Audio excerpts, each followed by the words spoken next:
Oiê! Vamos falar de gêneros do discurso? Sejam muito bem-vindos a mais um vídeo e a mais uma aula. E hoje vamos falar especificamente de gêneros do discurso, o que significa, alguns tipos, não todos, porque é realmente bem difícil a gente falar de todos os tipos de discurso que existem de fato na língua portuguesa. O que a gente pode entender com o discurso é que é uma comunicação feita de uma parte para a outra, a qual ela tem uma intenção na hora de ser dito. Então a gente pode perceber, nenhuma notícia de jornal, nenhuma missa, nenhum texto que a gente tenha acadêmico ou até mesmo de informação, ele não tem tentativa nenhuma de fazer alguma coisa com o seu discurso. Ele pode provocar uma sensação, uma tentativa de mudança, um sentimento, uma revolta ou apenas trazer uma informação. Porém, nenhum discurso ele é imparcial na hora de se passar uma informação para outra pessoa.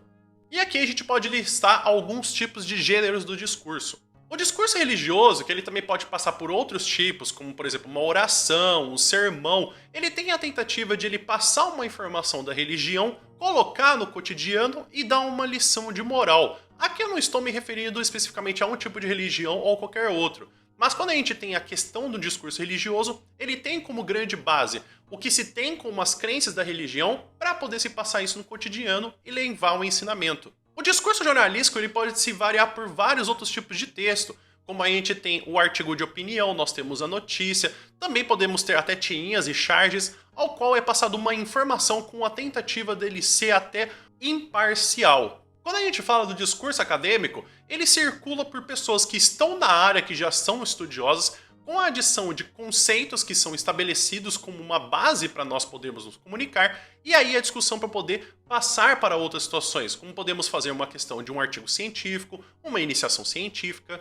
Temos também a questão do discurso literário. Ele é a tentativa que nós temos de poder fazer com que alguma narração, como seja um conto, uma narrativa, podemos também ter uma fábula, um mito, que ele tem a contagem de uma história, porém com uma perspectiva que vamos dar atenção a alguns detalhes, vamos tentar fazer com que haja um sentimento se aflorando quando vamos fazer esse tipo de discurso. E o discurso publicitário, que pode ser um anúncio, pode ser uma propaganda, pode ser um vídeo, que a tentativa dele é fazer com que você mude um comportamento. Ele pode ser um hábito ou pode ser induzir você a comprar um objeto específico. O discurso do cotidiano, que é o qual a gente vai conversar com as pessoas do nosso dia a dia, ao qual geralmente utilizamos da parte da oralidade e inclusive da linguagem informal, a qual nós não seguimos necessariamente à risca todas as regras gramaticais de como se comunica. E um discurso escolar, que tem a intenção de se passar um ensinamento, de se passar um conteúdo para uma outra pessoa, que pode ser uma aula, pode ser uma palestra ou pode ser também um seminário. O que pode estar te confundindo é pensar, Poxa, mas esses discursos eles podem meio que se adicionar. e a resposta é sim. Mesmo que eu estou aqui falando de gênero do discurso, pode ser que um tipo de discurso esteja atrelado a um outro tipo de informação. Não é muito fácil a gente dividir tantas vezes, mas a gente pode perceber que há uma prevalência de um tipo de discurso quando a gente vai analisar um texto. Se a gente já analisa em alguma das vezes, quando a gente tem um poema retirado de uma notícia de jornal, podemos ver que é um poema que ele tem as suas marcas de uma notícia de jornal. Porém, o que mais vai se regar como tipo de discurso ali é uma tentativa de fazer uma visão literária romantizada com um teor literário do que uma notícia. Então perceba que o discurso é o que vai mais chamar a atenção em um tipo de texto que vamos analisar ou escrever. É muito importante a gente analisar a situação que estamos escrevendo alguma coisa. Quais são as pessoas que vão ouvir ou ler o tipo de texto que está produzindo? Por isso é tão importante a gente perceber que quando você escreve um texto para alunos do ensino médio, ele é diferente de quando você vai escrever um texto para pessoas de um ramo acadêmico e inclusive para clientes que também você poderia falar no discurso que é publicitário. Outra coisa que acontece também é a dificuldade de realmente a gente tabelar todos os tipos de discurso.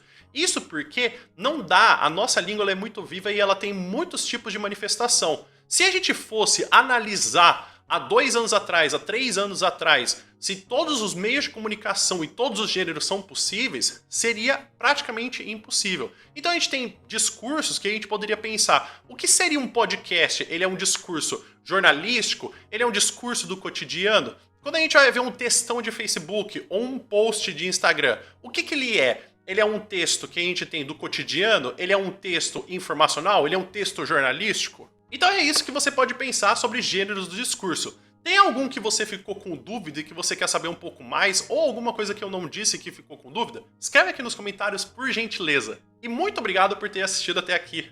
Tem também o meu Drive aqui embaixo para você poder acessar. Tem lista de exercício, tem PowerPoint para você poder continuar com seus estudos. E, inclusive, tem também o meu curso que você também pode acessar. Tem não só essas explicações sobre esse conteúdo, como também exercícios e mais conteúdo para você poder se tornar mais confiante. E se você quiser me ajudar aqui no YouTube, por favor, se inscreva no canal, dê uma curtida nesse vídeo e, inclusive, dê um comentário. Isso ajuda demais a esse vídeo a chegar em outras pessoas também.